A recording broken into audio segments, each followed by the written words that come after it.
Elon Musk is many things. Entrepreneur, innovator, walking meme. The first space Karen has unquestionably been in the room, if not had a hand in, a ton of technological innovations over the past 25 years, from PayPal to X. I don't know if that's a note to myself to insert a recent technological innovation, or if we're talking about the site formerly known as Twitter. But for this video, I want to talk about his relationship with the media and how that's impacting his decisions on X. And by proxy, how that impacts the information that we get to see and the worldviews that we're forming, because I'm fun at parties. Part 1, free speech and the news. I'm going to separate this section into two parts. Firstly, his relationship with free speech, and secondly, his relationship with legacy media. Now, as a self-professed free speech absolutist, by definition, he is okay with anyone saying anything, and the right to free speech must be protected not just for the person saying the things, but for the people who want to hear the things that person is saying. And you know what? That is me. I think anyone should be allowed to say anything they like, no matter how horrific that thing is. Frankly, if you're a homophobe, I'd rather you came out of the closet sooner rather than later, so I know to avoid you. However, free speech doesn't mean free from consequences, and it definitely contradicts the business model of every social media platform, which is built on advertising. Marketeers want a safe space to put their carefully constructed adverts, so there's already a contradiction between what he says he wants and what he's purchased, but we'll look at that in more detail later. No social network enforces their rules evenly, but X has taken it to another level. By allowing people to pay for the verification badge, people are actively saying not nice things. And it's not just me saying that, it's also the European Commission. And he's able to treat other words as slurs on a whim. So I guess to him, free speech costs $8 a month. For now, let's just say that Elon has branded several prominent Germanists. I've spelt journalists wrong on the teleprompter.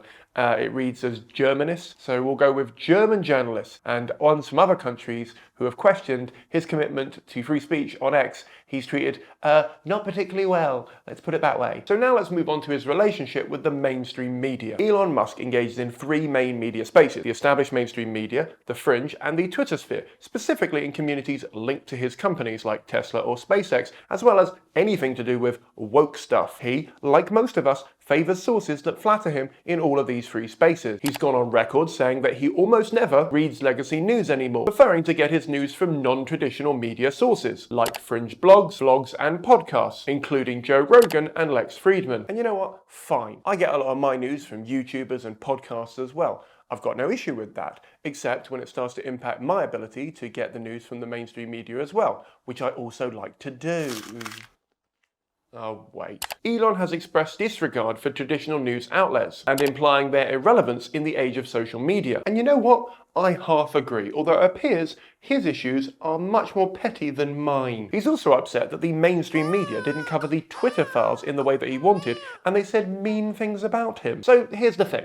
I'm media trained, and I'll give him that most articles are just a game of SEO. Anything written about my Lord and Saviour Lewis Capaldi will refer to him as the pointless singer or the someone you loved writer, and we don't need to read that shit. But I can tell you firsthand that most journalists I know don't want to include those footnotes every 20 words. They're made to. Or the article might not rank, and if it doesn't get hits, they might lose their job. So it feels like Elon has more of an issue with Google's SEO ranking system, not the publications, unless they write something nasty/accurate about him, and then it is all about the publications. Part 2, X. As of 2024, X is the 13th largest social media site by user base. But as my partner constantly reminds me, it's not the size that matters. It's what you do with it and the length of time you spend on it that counts. I might have overshared. You see, X could have 1 billion people on there, but if they're not the billion people that you want to talk to, associate with, or trust for your news, you're not going to go on there. It's something Gen Z constantly reminds Zuckerberg of. Elon purchased Twitter in October 2022, in a will they won't they that could have rivaled Ross and Rachel in the 90s. Before the purchase, Twitter wrote a blog post that revealed that 94% of twats came to the site for updates on current events, and 83% of people tweeted about the news. The site was largely used by journalists, publications, and political figures to connect with their audiences,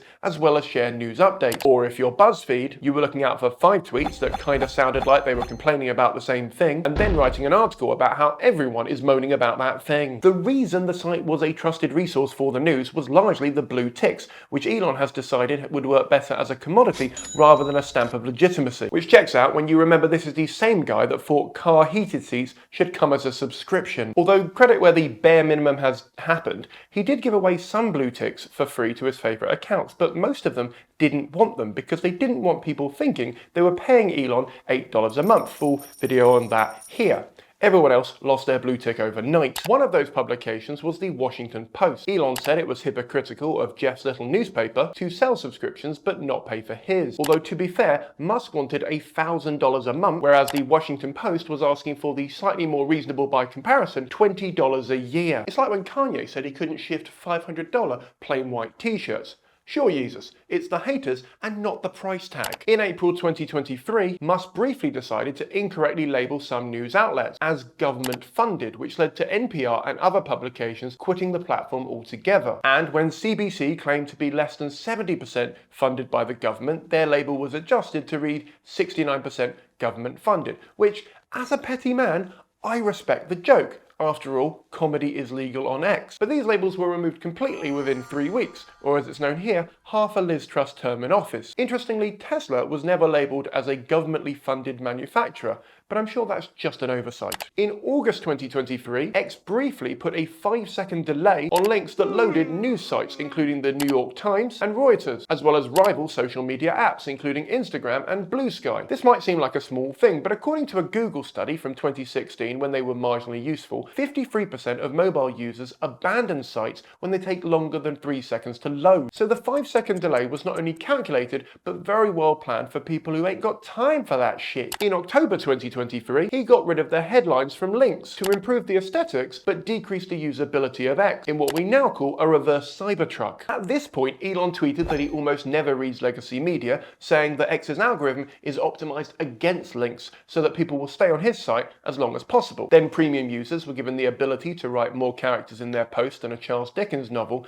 and then journalists were allowed to publish articles directly onto X. Because the media lies, community notes were launched to expose those lies, with Elon saying that liars will hate this platform, and that same day, Pinocchio deleted his account. However, in January 2024, Mr. Free Speech turned off community notes on his account, putting him above being criticised or fact-checked by his own base. And after all of this, 90% of journalists are saying they're considering leaving the platform. Some media have already left, including the Australian TV network ABC and NPR. NPR have gone on to claim that their site traffic only dropped by 1% since removing their 52 accounts from X, begging the question, who needs who more? And how bad were NPR's social media team? Part 3. How does this impact us? Elon has made it very clear that he thinks citizen journalists will change the world. And don't just take my word for it. Here's a headline that says that exact same thing, and that article was based on a post he shared on X, so you pick whichever source you prefer. Musk favours citizen journalists as it breaks through the monopoly held by traditional editors. And you know what?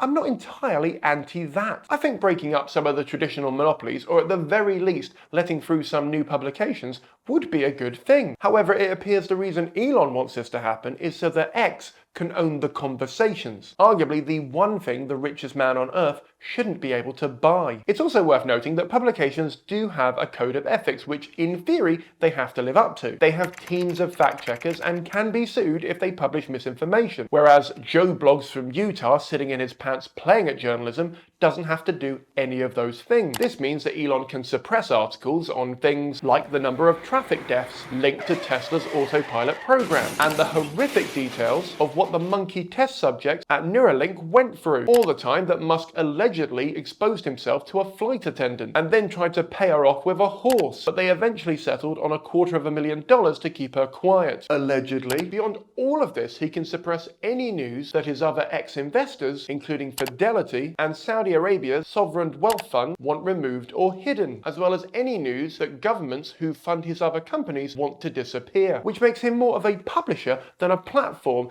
As a result, he should be governed by the same rules as the mainstream media. But for some fucking reason he isn't. And before you come at me in the comments, I'm not saying it was perfect before he purchased it. Far from it. But if we want to take Elon at his word and think of X as a town square, that only functions if it is a free speech haven, where anyone can say, report and share anything they like. Pre-Elon, it wasn't this, because you couldn't say anything you liked, as advertisers would get upset, and your post or account would get removed, but at least we kind of knew where we stood. Under Musk, it's a subscription playground designed to fuel his ego and wallet, and anything put on there which could hurt his feelings or cash flow is seen as a slight, and that includes the news. This is why he's doing everything in his power to push distrust in the media, because by proxy, it pushes trust on his platform. So going forward, we're going to have two very distinct information bubbles. One called legacy media, which 500 million people are being encouraged not to believe in. And the other one is called X, which is a far more watered down and biased source than anything you'll find in a newspaper. And as these two echo chambers pull further and further apart, you're going to see people judging each other on whether they trust journalists or citizen journalists or not, which in a post-truth world is like triple denim. Not a great look. Godspeed.